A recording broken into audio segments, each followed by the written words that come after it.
بسم اللہ الرحمن الرحیم ان اولیاؤہ الا المتقون صدق اللہ مولانا العظیم۔ بارگاہ رسالت معاب صلی اللہ تعالی علیہ وسلم میں ایک بار درود پاک کا ہدیہ پیش کریں۔ اللہم صلی علی سیدنا و مولانا محمد معدن الجود والکرم وآلہ واصحابہ الکرام وابنہ الکریم وبارک وسلم صلاة دائمتا سرمدا ابدا۔ برکت کے لیے میں عرض کرتا ہوں غوث اعظم بمن بے سر و ساما مدد، قبلہ دی مدد کعبہ ایمان مدد۔ واہ کیا مرتبہ اے غوث ہے بالا تیرا، اونچے اونچوں کے سروں سے ہے قدم آلہ تیرا۔ سر بھلا کیا کوئی جانے کہ ہے کیسا تیرا، اولیاء ملتے ہیں آنکھیں وہ ہے تلوہ تیرا۔ کیا دبے جس پہ حمایت کا ہو پنجہ تیرا، شیر کو خطرے میں لاتا نہیں کتا تیرا۔ عزیزان گرامی وقار، آج کی یہ مجلس پاک سلطان الاولیاء قندیل سمدانی محبوب ربانی سیدنا شیخ عبدالقادر جیلانی قدس اللہ سرہ الشریف کی بارگاہ میں خراج عقیدت کے لیے منعقد کی گئی ہے، اور آج سے ٹھیک ایک سال پہلے ممبرا کی سرزمین پر میں آپ کے سامنے حاضر رہا، اور جلسہ بھی تھا غوث پاک کا ہی۔ پھر سال بھر کے بعد برابر یہی ایام تھے، زمین تھوڑی بدلی ہوئی لگتی ہے، لیکن ممبر پر موجود علماء بھی وہی تقریباً مجھے نظر آتے ہیں، اور سامنے کے چہرے بھی پہچانے نظر آتے ہیں، اور جلسہ بھی وہی ہے۔ یہ بات میں اس لیے ذکر کر رہا ہوں توجہ کے ساتھ۔ سال بھر گزر گیا ممبرا میں خطاب کر کے آپ کے پاس سے رخصت ہوا، اس بیچ میرا آنا جانا ہو نہ سکا، لیکن اس ایک سال بھر کی مدت میں ممبرا والے میں سے کوئی ایک بات بھی بتا دے، کیا کوئی میرے پچھلے بیان سے آج بیان کرنے کے بیچ کا جو سال گزرا ہے کوئی فساد ہوا ہے، یا کوئی کرفیو لگ گئی ہے، یا کوئی فتنہ ہو گیا ہے، یا لوگوں میں کوئی بھڑکنے والے معاملات ہوئے ہیں، کسی کے پاس کوئی رپورٹ آئی ہے؟ اور اگر نہیں ہے تو میں یہ بات خاص طور پر ڈپارٹمنٹ والوں سے کہہ رہا ہوں، جن کو ہمارا نام لے لے کر کے ہی اتنا ڈرایا گیا ہے کہ جلسہ ہوتے ہی ان کے ہاتھ پیر الگ انداز میں رکھتے ہیں، کہ ان کو ایسا لگتا ہے کہ یہ مولوی آئے گا ابھی بھڑکائے گا اور ممبرا میں پوری آگ لگ جائے گی۔ میاں سال بھر پہلے کی رپورٹ بھی آپ کے پاس، سال بھر پہلے بھی اسی جگہ سے خطاب ہوا اور آج پھر خطاب کرنے آئے۔ ان سے میں کہتا ہوں کچے کان نہ رکھیں، اچھی رپورٹ لیا کریں، اچھی رپورٹ لیا کریں۔ ہم غوث اعظم کے دربار کے کتے ہیں، ہم فتنہ و فساد مچانے یا آتنک اور دہشت پھیلانے نہیں آتے۔ ہم کو جو بولنا ہوتا ہے وہ خفیہ سرنگوں میں نہیں کھلے میدان میں بولتے ہیں۔ ہماری کوئی خفیہ میٹنگیں نہیں ہوتی، ڈھکی چھپی پلاننگ نہیں ہوتی۔ غوث پاک کے دربار کے کتے ہیں، کھلے عام بول رہے ہیں، اس لیے کہ اعلیٰ حضرت عظیم البرکت امام اہل سنت مجدد وقت اپنے وقت کے عبقری عالم دین ہے، لیکن ان کا بھی حال یہ تھا کہ وہ ڈنکے کی چوٹ پر بولتے تھے اور لکھتے تھے، اور پھر اپنی نسبت پر یہ فخر بھی کرتے تھے کہ میری قسمت کی قسم کھائیں سگانے بغداد، بغداد کے کتے میری قسمت کی قسم کھائیں گے۔ اعلیٰ حضرت فرماتے ہیں میری قسمت کی قسم کھائیں سگانے بغداد، ارے ہند میں رہ کے بھی دیتا رہوں پہرا تیرا۔ ہم ہندوستان میں ہیں، غوث اعظم کے دربار کا پہرا دے رہے ہیں، لیکن صاحب کسی کو تکلیف ہے تو میں ان کو ایک بات بتا دوں، تھوڑی بہت آواز ہماری اونچی ہوتی ہے اس لیے کہ جس دربان کے ہم کتے ہیں اس طرف اگر کوئی انگلی اٹھائے گا بھونکے کہ نہیں پھاڑ کھانے کی بھی طاقت رکھتے ہیں۔ میرے عزیزوں، کتے کا کام یہ ہے، وہ دربان کے دروازے پر ہوتا ہے اور وہ نگرانی کے لیے ہے۔ ہماری زبانیں نبی کریم صلی اللہ علیہ وسلم کی عزت کے لیے رکھی گئی، ہماری زبانیں، ہماری زندگیاں اللہ کے ولیوں کی حمایت کے لیے رکھی گئی ہے، اور اگر ان کی حمایت میں نہ بولیں تو پھر کیا دھوتی کرتے والوں کے لیے بولیں گے؟ بات صرف اتنی ہے کہ اسٹیج ادھر بھی لگتے ہیں ادھر بھی لگتے ہیں، آپ چاپلوسی کسی اور کی کرتے ہیں اور ہم تعریف کسی اور کی کرتے ہیں، آپ مال کے پیچھے بھاگتے ہیں اور پھر آپ موجودہ حکومت جو بھی موجود ہے اس کے سکوں پر اور ان کے عہدے پر اور ان کے منصب پر دیکھ کر کے آپ بات کرتے ہیں۔ لیکن الحمدللہ ہم فقیروں کی عادت یہ ہے، ہم برسوں پرانے آبا و اجداد سے غوث اعظم کے ہی دربان ہیں، ان کے ہی غلام ہیں، اس لیے کہ ہم نے یہ سنا بھی ہے اور پڑھا بھی ہے۔ ہمارے ہاں نسبت پر فخر کیا جاتا ہے، اور کیسی نسبت پر؟ ارے ہمارے وقت کا مجدد جب اس بات پر فخر کرتا ہے، یا غوث تجھ سے در، در سے سگ، اور سگ سے ہے مجھ کو نسبت۔ یہ بھی نہیں کہا ڈائریکٹ غوث پاک آپ سے ڈائریکٹ مجھے نسبت ہے، یہ نہیں کہا، بلکہ یا غوث آپ سے آپ کے دربار کو نسبت ہے، آپ کے دروازے سے آپ کے کتے کو نسبت ہے، اور آپ کے کتے سے مجھ احمد رضا کو نسبت ہے۔ تجھ سے در، در سے سگ، اور سگ سے ہے مجھ کو نسبت۔ میری گردن میں بھی ہے دور کا ڈورا تیرا، اور اس نشانی کے جو سگ ہیں نہیں مارے جاتے۔ کیا بہترین فارمولہ دیا ہے، ڈرنے والوں کے لیے اعلیٰ حضرت نے کہا ہے، جو خوف کھایا کرتے ہیں، خوف نہ رکھ رضا ذرا، تو ہے عبد مصطفیٰ۔ اعلیٰ حضرت فرماتے ہیں اس نشانی کے جو سگ ہیں نہیں مارے جاتے۔ سگ فارسی لفظ ہے اور کتے کو کہتے ہیں۔ کون سی نشانی والے سگ نہیں مارے جاتے؟ جس کتے کے گلے میں پٹا ہوتا ہے اس کو نہیں پکڑا جاتا۔ میونسپلٹی کی گاڑی بھی آتی کتوں والی، وہ انجیکشن مار کے جاتے ہیں یا کتوں کو پکڑ کے لے جاتے ہیں۔ بہت کتے اگر آوارہ ہو گئے کمپلینٹ کرو، کتوں کو اٹھا لے جائیں گے، لیکن ان اٹھا لے جانے والے کتوں میں اگر ایک بھی بیلٹ والا آیا تو چھوڑ دیں گے۔ کیوں؟ یہ پٹا بتاتا ہے اس کا کوئی مالک ہے، یہ آوارہ نہیں ہے، کسی کا پالا ہوا ہے، پٹا بتاتا ہے اس کا کوئی مالک ہے۔ اور اعلیٰ حضرت فرماتے ہیں ہمارے گلے میں قادری پٹا پڑا ہوا ہے، اور اس نشانی کے جو سگ ہیں نہیں مارے جاتے، حشر تک میرے گلے میں رہے قادری پٹا تیرا۔ غوث پاک کا یہ نسبت کا پٹا پڑا ہوا ہے، یہ الحمدللہ ہمیں بہت ساری چیزوں سے محفوظ رکھتا ہے۔ ہمیں ظاہر سی بات ہے آج اسی بات پر فخر بھی ہے۔ لوگ مولانا صاحب کہہ رہے ہیں حق بات کہنا اس زمانے میں نہیں، ہر زمانے میں دشوار رہا ہے، ہر زمانے میں دشوار رہا ہے، لیکن اے نوجوانوں اگر تمہیں اپنی نسبت پر یقین ہے کہ میرا پیر غوث اعظم جیسا ہے، میری نسبت مصطفیٰ کریم صلی اللہ علیہ وسلم سے ہے، تو پھر خوف کس بات کا، ڈر کس بات کا؟ اسی لیے ہم دھکے کی چوٹ پر بولتے ہیں کیوں دبے جس پہ حمایت کا ہو پنجہ تیرا، شیر کو خطرے میں لاتا نہیں کتا تیرا۔ عزیزان گرامی اوقات، آج سلطان الاولیاء غوث الاعظم کی بارگاہ میں ہم خراج عقیدت پیش کرنے آئے۔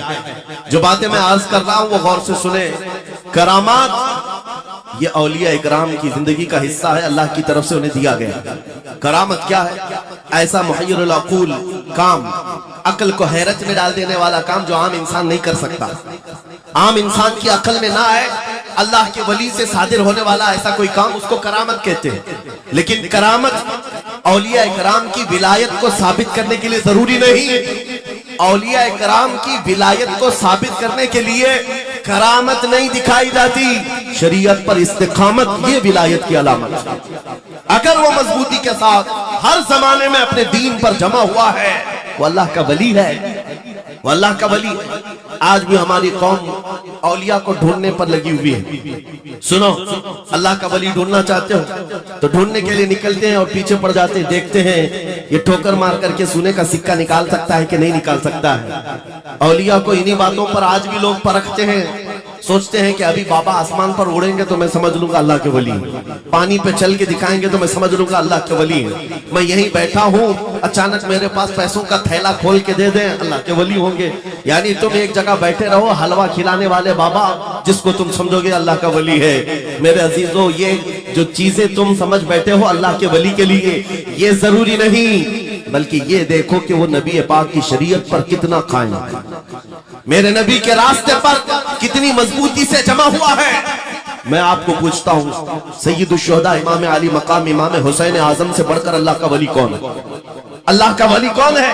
سارے اولیاء کرام کی نسبت وہاں جا کر ختم ہوتی ہے۔ اس حسین اعظم کو دیکھیں کربلا کے میدان میں اپنے بچوں کی قربانی کے سامنے بھی جمے رہے، ڈٹے رہے، کرامت کا اظہار نہیں کیا، شریعت پر استقامت لوگوں کو دکھایا۔ دنیا میں جیسی بھی آفتیں آ جائیں، مصیبتیں آ جائیں، اگر دین مصطفیٰ پر جمع ہوا ہے، استقامت کے ساتھ کھڑا ہوا ہے، وہ اس کی سب سے بڑی ولایت ہے، وہ سب سے بڑا ولی ہے۔ اللہ کا ولی وہ ہے جو شریعت پر جمع ہوا ہے، ڈٹا ہوا ہے، قائم ہے۔ اور کرامات اولیاء کرام کی زندگی کا ایک چھوٹا حصہ ہے، چھوٹا حصہ ہے، اور استقامت یہ بہت بڑا حصہ ہے۔ جمے رہ جانا کسی بات پر، خوف نہ کھانا باطل طاقتوں سے، نہ ڈرنا ان ظالموں سے، یہ اولیاء کرام کی زندگی کا خاص وتیرہ ہے۔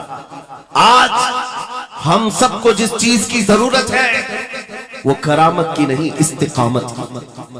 کرامتیں سنتے بھی آیا، اب کرامت سے آپ یہ سمجھتے ہیں کہ کایا پلٹ جانی چاہیے۔ لوگ آج مذاق بھی کرتے ہیں، کچھ وہ ماڈرن خیال کے ڈاکٹروں اور پروفیسروں کے لیکچر سن کر کے پاگل جو ہو چکے سوشل میڈیا پر، وہ بھونکتے ہیں کرامات اولیاء پر۔ کیا اب کرامات کیوں نہیں دکھاتے اللہ کے اولیاء؟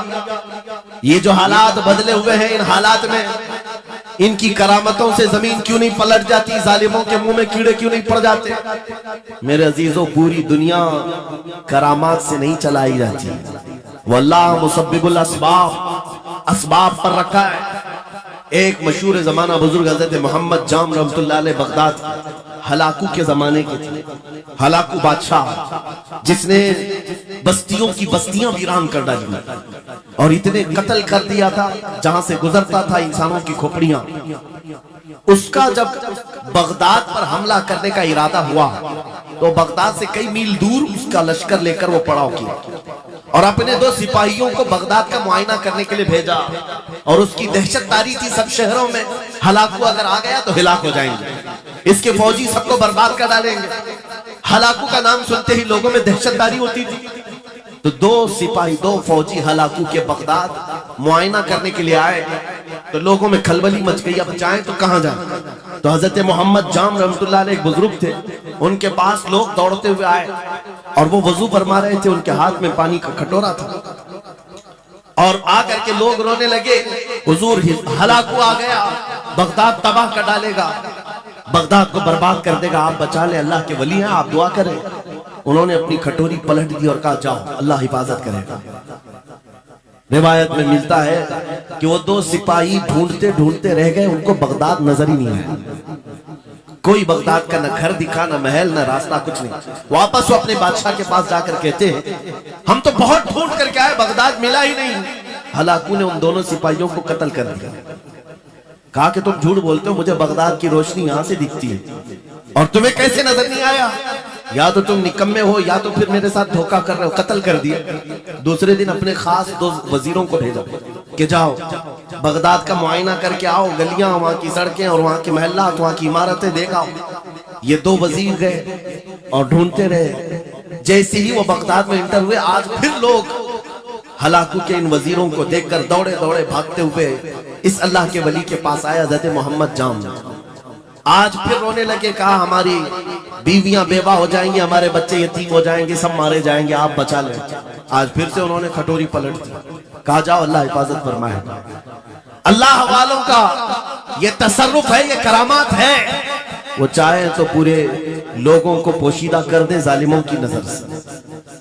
دوسرے دن وہ وزیر بھی ڈھونڈتے رہ گئے، ان کو بھی بغداد نظر نہیں آتا، واپس گئے۔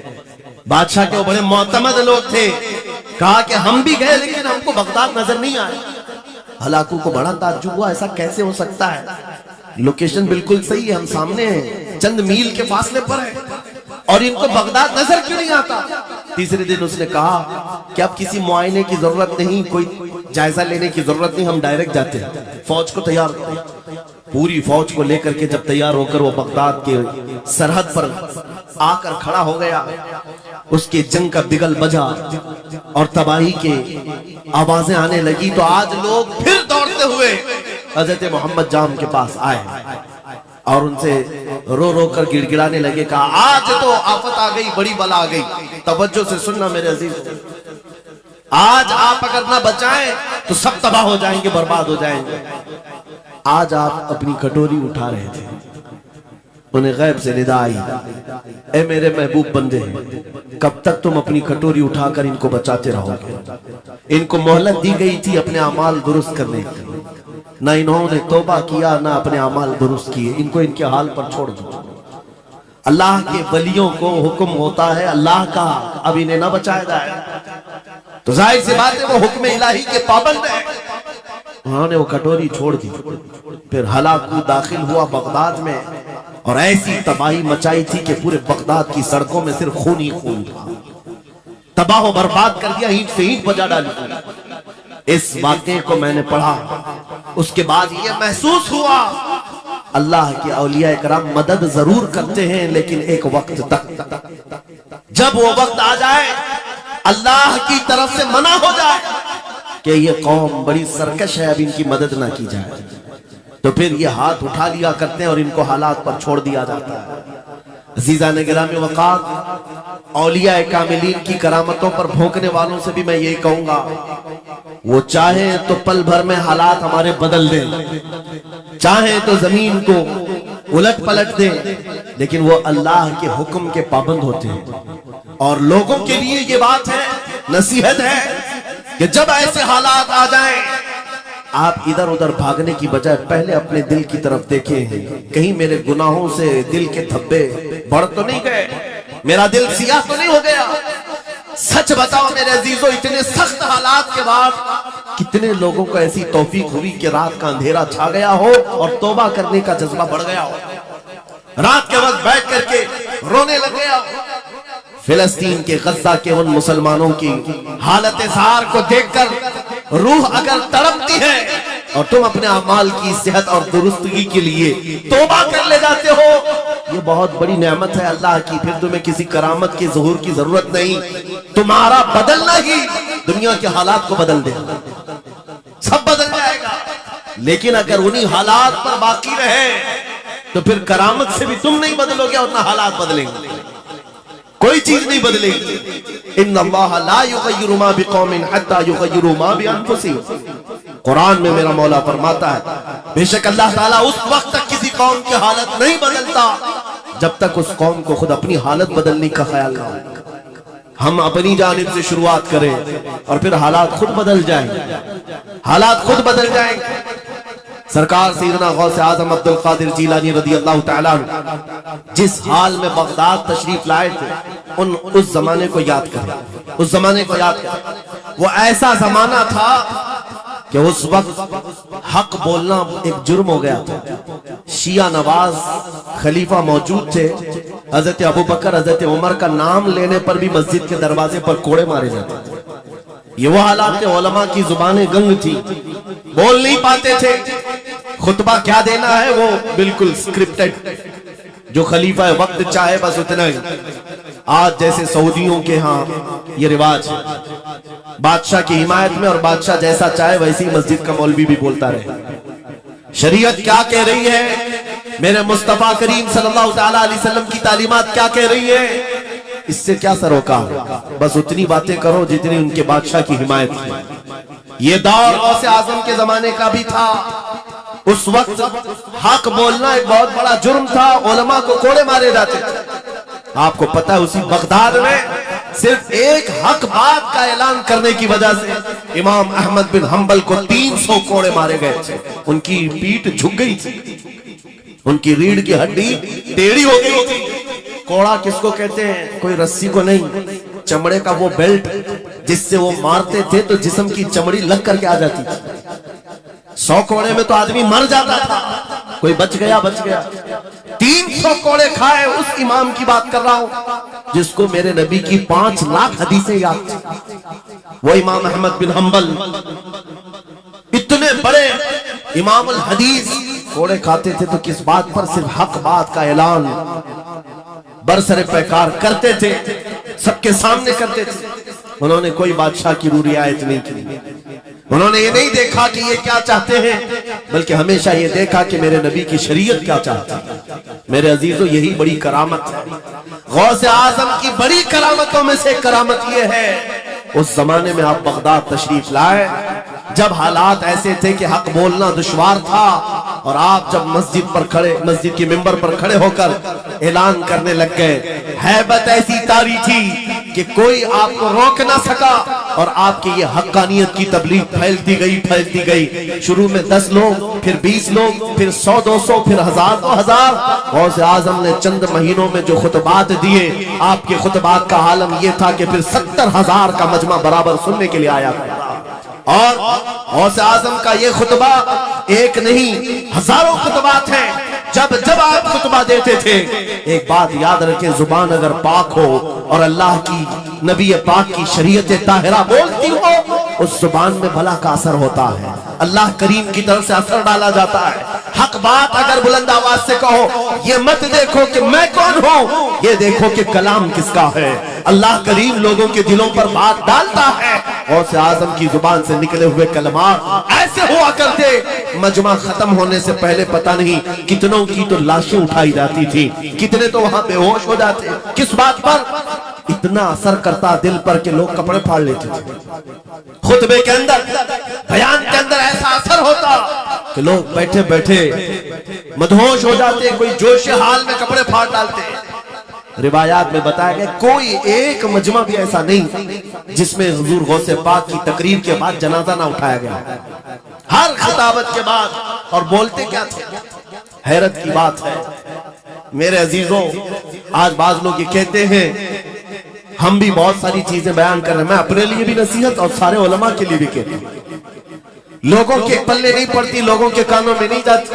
یہ جمعہ میں آتے ہیں، سوتے رہتے ہیں، جب امام کھڑا ہوتا ہے نماز کے لیے تو یہ جھٹکا لے کر کے کھڑے ہوتے ہیں، بیان یوں ہی چلا جاتا ہے۔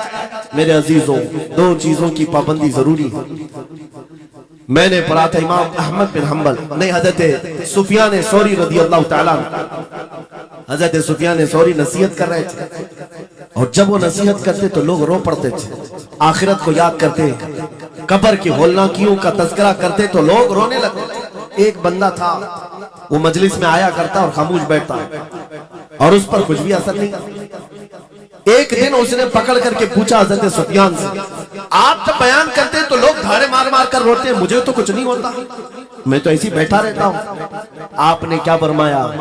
آپ نے یہ نہیں فرمایا کہ تو بدتمیز ہے، تو بدماش ہے، تو بد عمل ہے، فرمایا دو میں سے ایک خرابی ہو سکتی ہے، یا میرا دل خراب ہوگا یا تیرا دل خراب ہوگا، اس لیے کہ میں بات رسول اللہ کی کر رہا ہوں، اس میں اثر تو ہوگا ہی، دو میں سے کوئی ایک خراب ہوگا، یہ نہیں فرمایا کہ تو خراب ہے۔ یہاں پر ہمارے لیے نصیحت، بولنے والی زبان پاک ہو اور لقمہ حلال کا جاتا ہو، اللہ اثر ضرور پیدا فرماتا۔ سرکار غوث پاک رضی اللہ تعالیٰ عنہ منبر پر کھڑے ہو کر بیان کر رہے ہیں، کیا بیان کر رہے ہیں؟ سنیں۔ ایک دن آپ حضرت عبدالجبار کو بٹھائے اپنے بیٹے کو، وہ بیان کرتے رہے، اس کے بعد اتر کر کے آگے کہا ابا جان آپ جو بیان کرتے ہیں اس میں جو رکت تاری ہوتی ہے وہ میرے بیان میں نہیں ہوتی، آپ بیان کریں۔ غوث پاک منبر پر کھڑے ہو گئے، اور سنو 70,000 کا مجمع ہے، غوث پاک کی تقریر کیا ہے؟ ڈائریکٹ شروع فرماتے غوث پاک، اے لوگوں میرے گھر میں آج ایک بڑا حادثہ ہو گیا، اپنے گھر کا واقعہ بیان کر رہے ہیں، میرے گھر میں آج ایک عجیب حادثہ ہو گیا۔ عبدالجبار کی ماں، یعنی اپنی بیوی کے بارے میں کہہ رہے ہیں، ان کے بیٹے حضرت عبدالجبار کہتے ہیں عبدالجبار کی ماں میرے لیے دہی مٹی کی ہانڈی میں جمع کر رکھی ہوئی تھی، ایک چھینکے سے لٹکائی ہوئی، گرمیوں کے دن تھے، آج میری بھی خواہش تھی دہی کھانے کی، میں گھر پہنچا دوپہر کے وقت، دہی کی ہانڈی میری بیوی نے اٹھا کر کے دسترخوان پر رکھا تھا، میرے پہنچنے سے پہلی ایک بلہ آیا گھر میں اور پاؤں سے چھپٹا مارا، وہ دہی کا مٹکا گر گیا، ٹوٹ گیا، اور دہی پورا زمین پر بہہ گیا، نہ ماں کھا سکا نہ میری بیوی کھا سکی۔ اتنا بیان کرنا تھا کہ لوگ دھاڑے مار کر رونے لگے، کپڑے پھاڑنے لگ گئے، لوگوں کے اندر جوش حال سے کیفیت بدل گئی۔ میرے عزیزوں، کوئی اپنے گھر کا واقعہ بیان کر رہا ہو کہ دہی کی ہانڈی پھٹ گئی، دہی بہہ گیا، اس میں کون سی ایسی بات ہے رونے کی؟ یہ ہمارے اور تمہارے لیے ہو سکتا ہے۔ غوث اعظم کا مجمع بھی اہل دل کا ہوا کرتا تھا، وہ بصیرت والے لوگ بیٹھتے تھے۔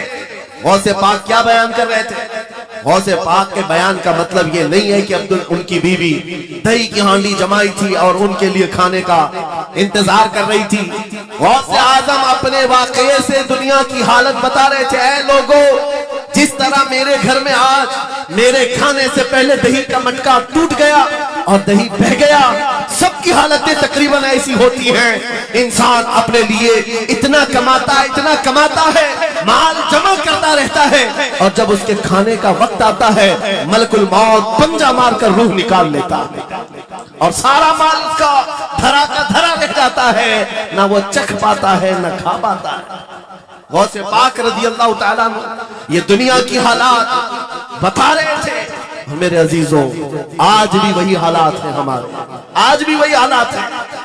ہم نے کمانے کے لیے اپنی صحت گنوا دی، رات نہیں دیکھا، دن نہیں دیکھا، دوڑتے رہے مال حاصل کرنے کے لیے، اتنا جمع کر لوں، اتنا جمع کر لوں، اتنا جمع کر لیا، جب تک تو صحت بگڑ گئی، شوگر بھی آ گئی، بی پی بھی آ گئی، اور ایسی بیماریاں لگ گئی کہ اب ان کو ٹھیک کرنے کے لیے جتنا جمع کیا تھا خرچہ کرتے رہے۔ شیخ سعدی رحمت اللہ علیہ فرماتے ہیں یہ دو کاموں میں تو انسان کی پوری زندگی ختم ہوتی ہے، پہلے کمانے کے لیے صحت گنواتا ہے اور پھر صحت بچانے کے لیے مال گنواتا ہے۔ یہ دو چیزوں میں غوث پاک رضی اللہ تعالیٰ عنہ کی نصیحت یہی تھی کہ اتنا جمع کر لے جاتے ہو، اتنا جمع کرتے ہو کہ پھر جب کھانے کا وقت آتا ہے تم یہاں ایسے حالات ہوتے ہیں کہ نمک بھی نہیں کھا پاتے، شکر بھی نہیں کھا پاتے۔ دوسری باتیں تو چھوڑو، شوگر والے شکر نہیں چکھ پاتے، بی پی والے نمک نہیں چکھ پاتے، ارے یہ بڑی چھوٹی چیزیں ہیں، اور مال دیکھو تو کروڑوں کا ہے، اربوں کا ہے، اربوں کا مال پڑا ہوا ہے، نمک نہیں چکھ پاتے، شکر نہیں کھا پاتے۔ کس کے لیے جمع کیا تھا؟ اور تھوڑی اور بڑی بیماری ہو گئی تو پانی بھی نہیں پی پاتے، ڈائلیسس چل رہا ہے، کڈنی خراب ہے۔ کتنے ایسے لوگ ملتے ہیں آج، کتنے ایسے ہیں جنہوں نے صاف مجھ سے کہا کہ ڈاکٹر نے پورا گن کر کے کہا ہے کہ پورے دن بھر میں جو ہے ایک ڈھکن سے پانی پینا، بوتل کا جو ڈھکن ہوتا ہے اس ڈھکن سے بس بوند بوند چکھتے رہنا، پانی ہی نہ پیو، اس لیے کہ کڈنی کام نہیں کرتی۔ یہ دنیا ہے میرے عزیزوں، ہم نے اپنی صحت گنوا دی، پوری کی پوری صحت گنوا دی اس کو حاصل کرنے کے لیے۔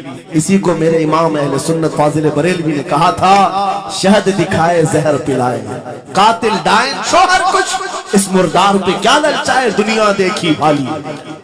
لیکن سمجھ میں کسی کو نہیں آتا، اس وقت سمجھ میں آنے لگتا ہے جب جانے کا وقت ہوتا ہے۔ جانے کے وقت حالات ایسے ہوتے ہیں، میں اکثر اپنے ٹور میں دیکھتا ہوں، عمرہ پہ جاتے ہیں، بغداد پہ جاتے ہیں، خوب عائش سے رہتے ہیں، سب کو پتا رہتا ہے پلین میں صرف 30 کلو کا الاؤڈ ہے، لیکن مارکیٹ میں جاتے ہیں تو ان کو کچھ خبر نہیں ہوتی، سب خرید رہے ہوتے ہیں، ہو جائے گا، خرید کر کے لا کر روم میں بھر دیے، اور آج شام میں جانا ہے تو ٹھوس رہے ہیں اس بیگ میں اس بیگ میں نہیں گھسا، اور اس کے بعد پھر ایئرپورٹ پہنچے تو کبھی اس کو ریکویسٹ کبھی اس کو ریکویسٹ، تھوڑا ہمارا بھی لے لو، تھوڑا ہمارا بھی لے لو، ارے وہاں سب کا چیز ہے، کوئی لینے کو تیار نہیں، پھر خریدا ہوا وہی چھوڑ کر کے حسرت بھری نگاہ سے دیکھتے جاتے ہیں، کسی کی کھجور چھوٹی ہوئی ہے، کسی کے مسلے چھوٹے ہوئے ہیں، کسی کے کپڑے چھوٹے ہوئے ہیں، ہر بار ہم ایئرپورٹ پہ دیکھتے ہیں، چھوڑ کر کے جا رہے ہوتے ہیں، بڑی حسرت سے دیکھتے ہیں۔ میرے عزیزوں یہ کوئی لطیفہ نہیں، سیم یہی حالات جب دنیا سے جا رہا ہوتا ہے ایک انسان، مرنے سے پہلے اس کی آنکھیں پھٹی رہ جاتی ہیں، کیوں کہا گیا ہے مرنے کے وقت سب سے پہلے اس کی آنکھیں بند کر دو، کیونکہ وہ اپنا مال دیکھ رہا ہوتا ہے، اپنی اولاد دیکھ رہا ہوتا ہے، اپنا گھر بار دیکھ رہا ہوتا ہے، میں نے اس کو بنایا تھا، اس طرح سے کمایا تھا، اس طرح سے اس کو پالا تھا، سب دیکھتا رہ جاتا ہے، ان میں سے کسی چیز کو اٹھا بھی نہیں پاتا، لے نہیں جا سکتا، یہاں تک کہ ایسی حالت ہوتی ہے خود جا بھی نہیں پاتا، دوسروں کے کندھوں پر سوار ہو کر جانا پڑتا ہے۔ یہ دنیا کی حقیقت، غوث پاک کی تعلیمات اگر پڑھتے رہ جاؤ میرے عزیزوں، تصوف کا ایک ایسا قلعہ ہے، غوث پاک کی تعلیمات کافی ہے تمہیں توبہ کرنے کی، دنیا میں دل لگانے کے لیے اور اس سے دل ہٹانے کے لیے غوث پاک کی تعلیمات کافی ہے۔ آپ نے فرمایا تھا دنیا میں ایسے رہو جیسے کشتی سمندر میں چلتی ہے، کشتی سمندر میں چلتی ہے، یعنی پورے بھرے ہوئے موجوں کے پانی پر کشتی چل رہی ہے لیکن اس کا کچھ بگڑتا نہیں ہے، ہاں اگر پانی کشتی کے اندر آ گیا تو پھر کشتی کے لیے خطرہ ہے، ڈوب جائے گی۔ تم دنیا میں ایسی رہو کہ تمہارے اندر دنیا نہ آئے، تم دنیا میں ہو تمہارے اندر دنیا نہ آ جائے، اگر تمہارے اندر دنیا گھس گئی تو ڈوب جاؤ، پھر یہاں سے نکل نہیں پاتے۔ مولانا روم اسی کی ملتی جلتی بات کہتے ہیں مثنوی شریف میں۔ جلال الدین رومی فرماتے ہیں ایک چونٹی کو دیکھا، شہد کا ایک قطرہ زمین پر گرا ہوا ہے، شہد کا قطرہ چپکنے والا ہوتا ہے، یعنی اس کے اندر گم ہوتا ہے۔ چونٹی قریب سے آئی، ایک چسکی لی، شہد کو چکھا اور جانے لگا، پھر آئی، پیٹ کہاں بھرتا ہے چونٹی کا میٹھے سے، ارے شہد تو پانی میں بھی رکھو اوپر سے آتی گرتی ہے اور شہد کھانا ہے۔ اور دوسری طرف سے آئی، پھر گئی، پیٹ نہیں بھرا، چاروں طرف سے اس قطرے کو چاٹ چاٹ کے گئی۔ مولانا روم فرماتے ہیں پھر چونٹی کے دل میں خیال آیا، میں نے ہر طرف سے تو شہد کو چکھ کر دیکھا، ٹیسٹ ایک ہی ہے، بیچ قطرے میں کیسا ٹیسٹ ہوگا، قطرے کے بیچوں بیچ شاید الگ ٹیسٹ ہوتا ہے۔ تو چونٹی یہ سوچ کر کے قطرے کے اوپر چڑھ گئی، جو شہد کا قطرہ تھا اس کے اوپر چڑھ گئی، کہا اوپر چڑھ کر کے میں چسکی لوں گی اس کی اور چکھوں گی۔ اور جب چڑھ گئی تو اس کے سارے پیر ہاتھ اس پہ چپک گئے، چوبس تو لیا، شہد کھا تو لیا، لیکن واپس آنے کا کوئی راستہ ہی نہیں تھا، سارے ہاتھ پیر اس شہد کے گم میں چپک گئے، چونٹی کی اسی قطرے میں موت ہو گئی۔ مولانا جلال الدین رومی فرماتے ہیں انسان یہی کرتا ہے، مال کبھی ادھر سے کماتا ہے، کبھی ادھر سے کماتا ہے، ہر جگہ سے دیکھتا ہے، سارے ٹیسٹ لے لیتا ہے، بعد میں بڑے بڑے لوگوں کو دیکھتا ہے، ارے نیتا جی تو بڑے بنگلے میں، وہاں کیسا عیش ہوتا ہوگا، کوئی اس ریزورٹ میں ہے وہاں کیسی مستیاں ہوتی ہوں گی، وہاں بھی جا کر دیکھ لوں، یہ وہاں بھی یہاں بھی کرتے کرتے گھس جاتا ہے اور دنیا میں ایسا مصروف ہوتا ہے، اس کی موت آ جاتی ہے، توبہ کی مہلت نہیں مل پاتی، اسی دنیا میں پھنس جاتا ہے۔ میرے عزیزوں، غوث اعظم کی تعلیمات یہ ہیں دنیا میں ایسے رہو جیسے کشتی سمندر میں رہتی ہے، تمہارے اندر پانی نہ آنے پائے، اگر تمہارے اندر آ گیا تو ڈوب جاؤ گے۔ ان تعلیمات پر عمل کرتے ہوئے آج ہم حالات دیکھ سکتے ہیں، جتنی چیزوں نے ہمیں بگاڑا ہے آج وہ دنیا کی محبت ہے، وہ دنیا کی محبت۔ میرے آقا صلی اللہ علیہ وسلم کا ایک فرمان میں سناتا ہوں، ابو داؤد شریف کی حدیث ہے، وہ آج کے زمانے میں اگر میں آپ کے سامنے بیان کروں تو ایسا لگے ہمارے لیے ہی بیان ہوا ہے۔ رسول کریم صلی اللہ علیہ وسلم فرماتے یوشک ان تداعى علیکم الامم کما تداعى الاکلۃ الى قصعتها، قریب ایک زمانہ تم پر آئے گا، تم دیکھو گے کہ ساری جماعتیں میری امت پر ٹوٹ پڑیں گی، ایسے ٹوٹ پڑیں گی جیسے بھوکا برتن پہ جھپٹتا ہے، بھوکا آدمی جیسے برتن پہ جھپٹتا ہے، ایسے میری امت پر ساری قومیں جھپٹ پڑیں گی۔ آج وہی تو حالات ہے، آج وہی حالات ہے، سب کا ٹارگٹ ہم ہی ہے، سب کا نشان ہم ہے۔ صحابہ نے پوچھا اس وقت یومئذ نحن من قلت یا رسول اللہ، اے اللہ کے رسول اس زمانے میں ہماری تعداد کم ہوگی، ایسا کیوں ہوگا کہ سارے لوگ ہم پر جھپٹ پڑیں گے؟ نبی پاک فرماتے ہیں وَلَكِنَّكُمْ كَثِيرُونَ، نہیں تم تو بہت زیادہ ہوں گے اس وقت، غثاءً كغثاء السیل، لیکن تمہاری حالت سمندر کے جھاگ کی طرح ہوگی، یعنی سمندر کا کف جھاگ جو ہوتا ہے ہواؤں سے اڑ جاتا ہے، تمہاری حالت ایسی ہوگی، تعداد تو بہت ہوگی لیکن چھوٹی چھوٹی چیزوں سے بلبلا کر کے بھاگنے والے لوگ، یہ پیوریٹی نہیں رہ جائے گی۔ پھر صحابہ نے پوچھا یا رسول اللہ صلی اللہ علیہ وسلم یہ ایسی چیز ہمارے اندر کیوں آئے گی؟ میرے آقا فرماتے ہیں وجہ دو ہی ہوگی، دو چیزیں جب تمہارے دل کے اندر آ جائیں تو اللہ تعالیٰ تمہارے دلوں سے، تمہارے دلوں کے اوپر کافروں کا، دشمنوں کا رعب ڈال دے گا، تم ڈرتے ڈرتے جینے لگ جاؤ گے، خوف کے عالم میں جینے لگ جاؤ گے۔ وہ دو چیزیں کیا ہیں؟ میرے آقا فرماتے ہیں حب الدنیا و کراہیت الموت، دنیا سے بے انتہا محبت کرنے لگو گے اور موت سے بھاگنے لگو گے، موت سے تمہیں نفرت ہو جائے گی، ڈرنے لگ جاؤ گے۔ یہ دو چیزیں جب تمہارے اندر آ جائیں تمہارے دلوں پر کافروں کا رعب ڈال دیا جائے گا، دشمنوں کا خوف ڈال دیا جائے گا۔ کیا یہ دو چیزیں آج ہمارے اندر آ گئی؟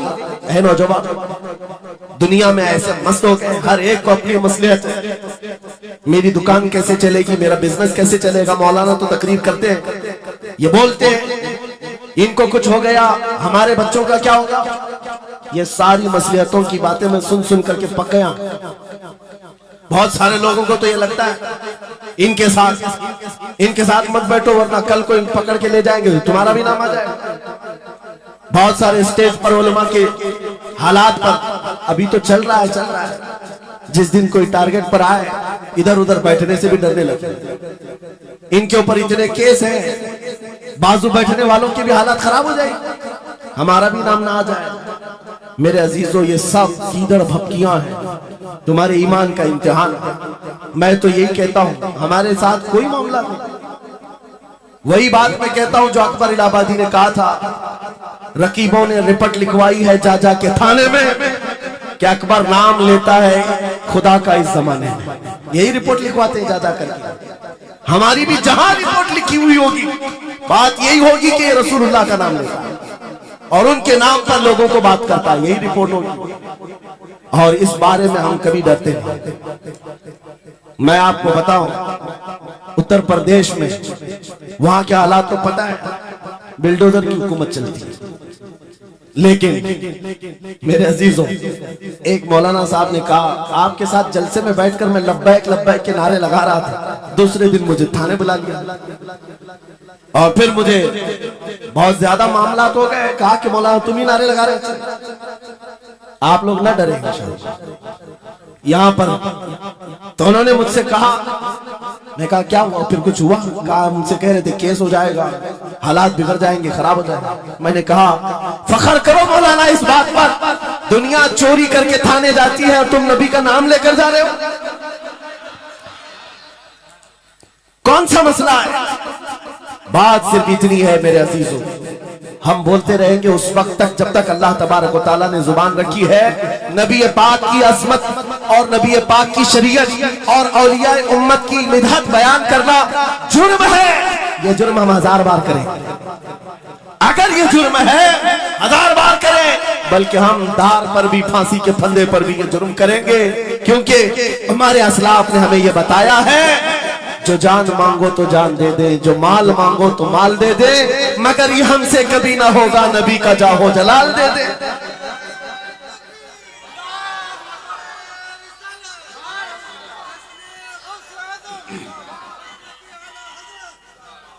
خامخواہ بیچارے ہمارے رشتہ داروں کو ڈرا کر کے رکھے لوگ, پولیس والے ہیں حضرات کو کچھ لوگ رپورٹ لکھوا کر ڈرا کر کے رکھے ہوئے. میں آپ کو بتا رہا ہوں ایک سال میں تقریباً 170 کے قریب جلسے کر کے آئے. کسی ایک جگہ کی بھی رپورٹ نکال کر کے بتاؤ کہ ہم نے کہیں فساد کروایا, ہم نے کہیں پر لوگوں میں ماحول بگاڑا ہو یا پبلک بھڑک کر کے ایک دوسرے کے جنگ کرنے پر آئی ہو, کہیں نہیں. اگر قوم کو, سوئی ہوئی قوم کو بیدار کرنا تمہارے نزدیک بھڑکانا ہے تو یہ بھڑکانا تو بہت اچھا ہے. میرے عزیزو ہمارا کام صرف اتنا ہے, ہم ان نوجوانوں سے بات کر رہے ہیں جو اپنے نبی کے فدائی ہیں, جو اپنے نبی کے عاشق ہیں, اور ہم صرف اس لو کو اور بڑھانا چاہتے ہیں جو ان کے سینوں میں جل رہی ہے. ان کے سینوں میں کسی اور کی نہیں, میرے مصطفیٰ کے محبت کی شمع ہے. اگر وہ مدھم ہے ہم اس کو تیز کرنا چاہتے ہیں.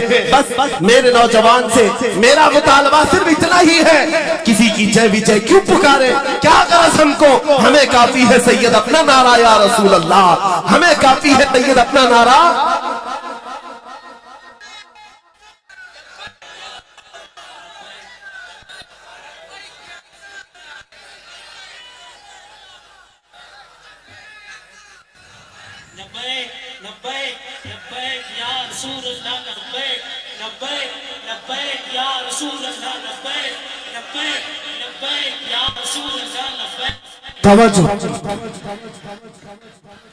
مجھے بتاؤ, میں تو دوسرے واقعات بیان کر رہا ہوں, یہاں آپ کے پاس کرنٹ سچویشن, یہاں لوگ بیٹھے ہوئے بھی رپورٹر بھی ہوں گے اور حضرات کو مجھے نے ابھی بیان میں کون سا بھڑکایا یہ جو کہہ رہے ہیں اپنے نبی کو پکار. میرے عزیزو تمہارے ان نعروں سے اصل بات یہ ہے, دنیا کو یہ لگنے لگا ہے یہ جس کے غلام ہیں اس کے پورے ہونے لگ گئے تو پھر اچھے اچھوں کی کرسیاں ہلنے لگ سکتی ہیں.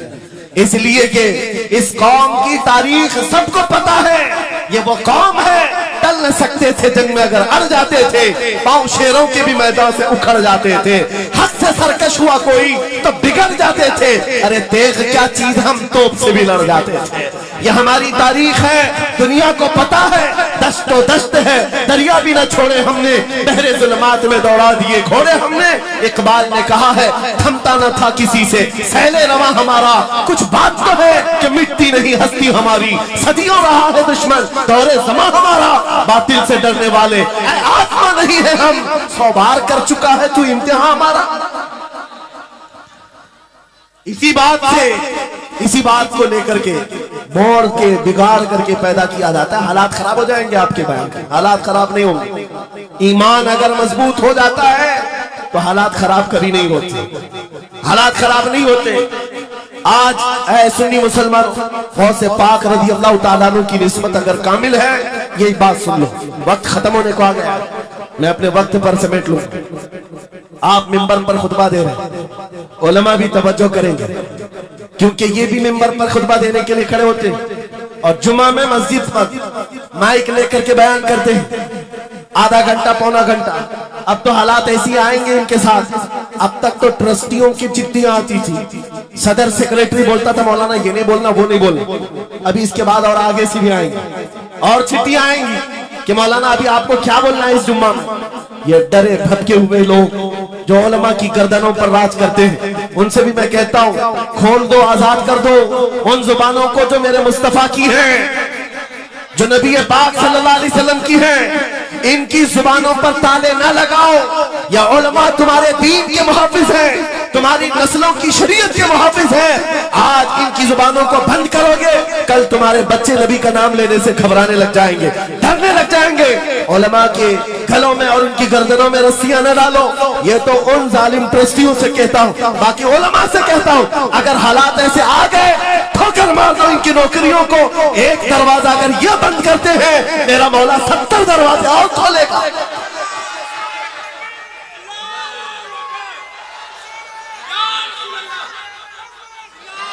سنو غوث پاک رضی اللہ تعالیٰ عنہ کس بات سے ڈرتے تھے. غوث پاک کا خطبہ بیان کرنے والے مولوی حضرات علماء سنیں, غوث پاک کس سے ڈرتے تھے. ان کو ڈرانے والا کوئی ٹرسٹی تھا, کوئی حاکم تھا, بلکہ حالات ایسے تھے.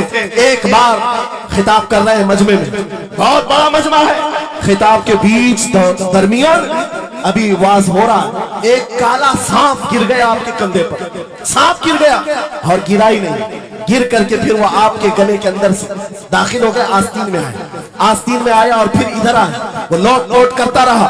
لوگ جو مجمع میں بیٹھے تھے ان پر ہیبت تاری تھی, وحشت تاری تھی. کوئی جگہ چھوڑ کر ادھر ادھر ہو رہا ہے, لیکن غوث پاک کا قدم ڈگمگایا نہیں, نہ جسم کے اندر کوئی حرکت ہوئی. آپ کا بیان کنٹینیو جاری رہا, اسی طرح جاری رہا. وہ سانپ کبھی آپ کے سامنے آیا, کبھی ادھر آیا اور گھوم پھر کر کے واپس چلا گیا. بیان آپ کا مکمل ہوا. لوگ کھڑے ہوئے پوچھتے رہے یا سلطان الاولیاء سیدی شیخ عبد القادر جیلانی, آپ کے ساتھ یہ جو ماجرا ہوا, یہ سانپ اتنا خطرناک تھا, دیکھ کر کے ہیبت تاری تھی اور آپ اپنا بیان کنٹینیو جاری رکھے ہوئے تھے, یہ کیا ماجرا ہے. غوث پاک فرماتے ہیں وہ سانپ تو مجھ سے کہہ رہا تھا اے عبد القادر تجھ سے پہلے 70 اولیاء کو بھی میں نے ایسے ہی آزمایا ہے, 70 علماء کو میں نے ایسے ہی آزمایا ہے اور آزما کر چلا گیا. غوث پاک کیا فرماتے سنو, اے لوگوں تم مجھ سے پوچھ رہے اس سے ڈرتا تھا یا نہیں ڈرتا تھا. بات صرف اتنی ہے, میں اس قادر کا بندہ عبد القادر, اس قادر کا بندہ عبد القادر ہوں. میرے اس کی قدرت پر ایسا یقین ہے اگر مولا نے میری موت لکھی ہے تو یہ کالے سانپ سے کیا چونٹی سے بھی ہو سکتی ہے, اور اگر موت نہیں لکھی اس طرح کے 1000 سانپ میرے گلے میں آئے میری موت نہیں آ سکتی. میرا اس کی قدرت پر یقین کامل ہے, اس لیے میں اس کا بیان کنٹینیو رکھا, جاری رکھا. آج میں یہی کہتا ہوں اے سنی مسلمانوں اور ان علماء سے بھی, اگر ہماری موت لکھی ہے چھوٹے سے حادثے سے بھی ہو سکتی ہے, اور اگر نہیں ہے تو وقت کا پرائم منسٹر بھی تمہاری گردن پر پیر رکھے موت نہیں آ سکتی, کیونکہ قادر مطلق میرا رب العالمین ہے. وقت کا بادشاہ بھی تمہاری گردن پر تلوار رکھے نہیں آ سکتی. آپ کو پتا ہے چنگیز کی تاریخ, چنگیز ایک ظالم بادشاہ گزرا, بہت بڑا ظالم, جس کے سر پر 50 لاکھ لوگوں کے قتل کا الزام, 50 لاکھ انسانوں کا قتل معمولی ہے. اس زمانے کا چنگیز, اور وہ ملک کے ملک فتح کرتے ہوئے نکلا تھا. ایک زمانہ ایسا تھا میرے عزیز, گھوڑے پر بیٹھا ہوا چنگیز,